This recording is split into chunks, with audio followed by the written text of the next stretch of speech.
دەربارەی بابەتەکە بە مانشێتی نووسراوە کوردان حساباتی تورکیایان لە سەر سووریا سەروبن کرد. گۆڤارەکە دەنووسێ کە کوردستان لە شەڕی جیهانی یەکەمدا لایەن فەڕەنسا و بەریتانیاوە بەسەر وڵاتانی تورکیا، عێراق و ئێران و سووریادا دابەش کرا. هەروەها گۆڤارەکە دەڵێ کە لەو ڕۆژەوە ئەو وڵاتانە نکۆڵیان لە ناسنامەی کوردان کردووە و هەوڵیان داوە ئەو نەتەوەیە لە بن بەرن.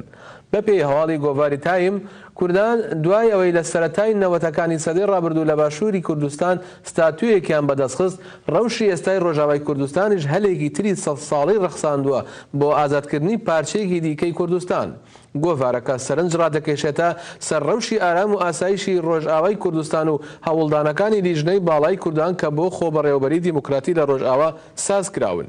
گۆڤارەکە بۆ چوونەکانی تورکیا لەسەر ئەو دۆخە دەنووسێ و دەڵێ تورکیا لەوە دەترسێ بە ئازادبوونی ڕۆژاوای کوردستان ناچار بێدان بە مافی کورد لە باکوور دابنێ.